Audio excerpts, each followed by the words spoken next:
Se faire arrêter pour refus de priorité, ce n'est pas courant en France. Alors aujourd'hui, la plupart des automobilistes sont très surpris de ce contrôle. J'ai rien vu, monsieur. C'est plus grave encore si vous avez rien vu. Il nous contrôle pour rien déjà le mec là. Pourquoi il nous a interpellés? Il fait perdre du temps pour rien là. Et cette infraction semble extrêmement répandue. Les policiers ne chôment pas. Mardi après-midi, place de l'Opéra, en plein cœur de Paris. Les policiers sont en nombre. Ils mettent en place une opération de grande envergure. L'objectif, contrôler les véhicules qui ne respecteraient pas les passages piétons. Donc voilà, pour information, nous sommes en place de part et d'autre du passage piéton et c'est un top départ. C'est reçu? Les piétons, ce sont environ 20 morts par an rien qu'à Paris. Des usagers de la route vulnérables, exposés de plein fouet aux dangers des chauffards. Normalement, dès qu'un piéton est engagé sur un passage protégé, il a la priorité.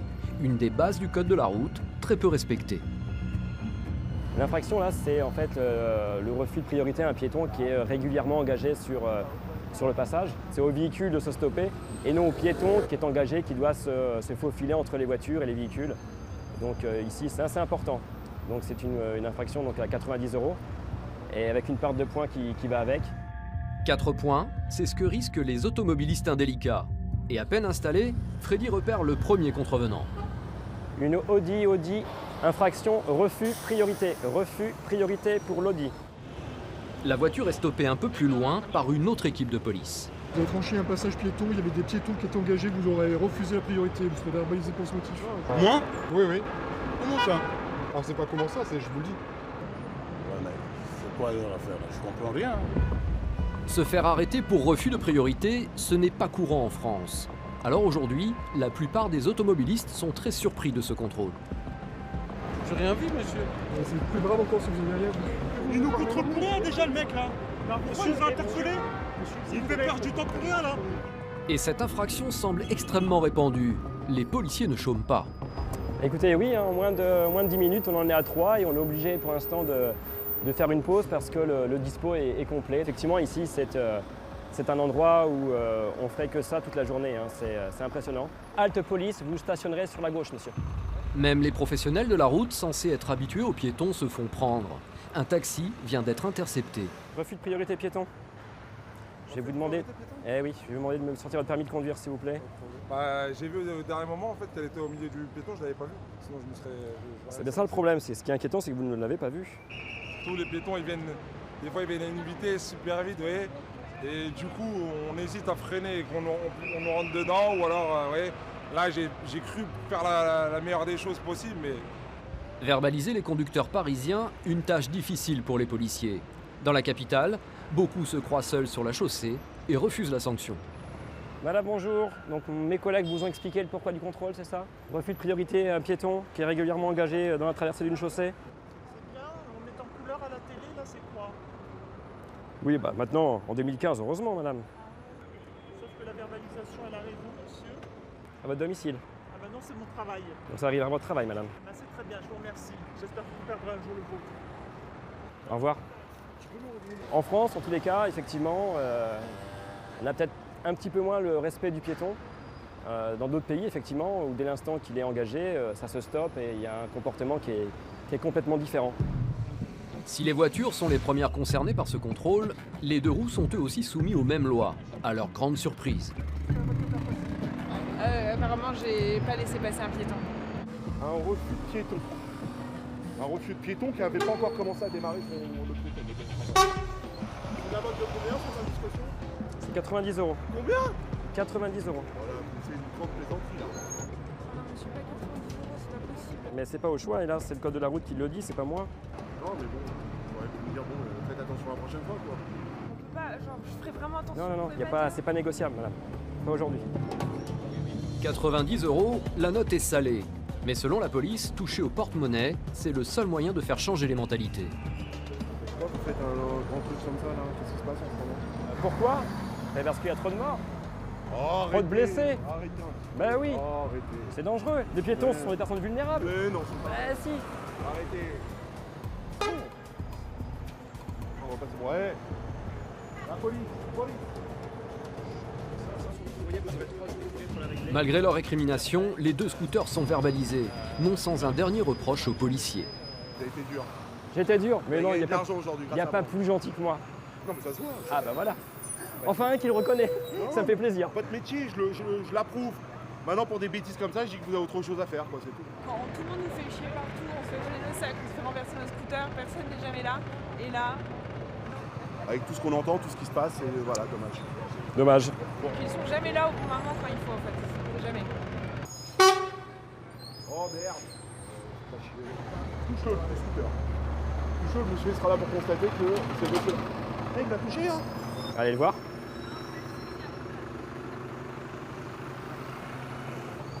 C'est ça hein, qui a touché. C'est ça. C'est pas votre jour de chance. Non, mais c'est bon, ça.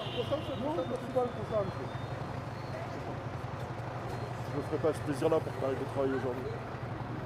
Je trouve que ça. Attachez votre casque parce que je serai capable de vous faire verbaliser là-bas. Ah non, non. Dites-leur que ça y est, hein.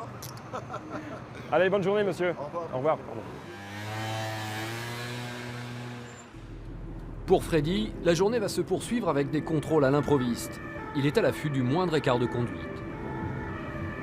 Et très vite, il repère ce jeune homme en t-shirt rouge au guidon d'un scooter. Sa conduite est dangereuse, il roule vite et grille les feux orange. Les policiers vont lui demander de s'arrêter.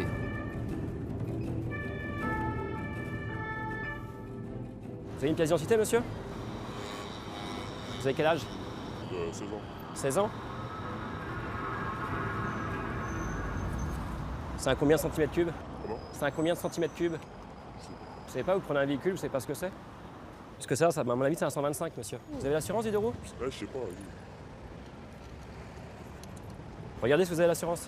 Là, je l'ai pas, là. La carte grise? De quoi, wesh, quoi? De quoi, wesh, quoi? C'est quoi le problème? Vous restez ici, je vous dis de rester ici, vous restez ici. Ok? Oh, oh, oh. Eh. Pour l'instant, vous restez ici, je vous demande de rester ici. Le jeune conducteur provoque les forces de l'ordre. Il ne présente aucun papier.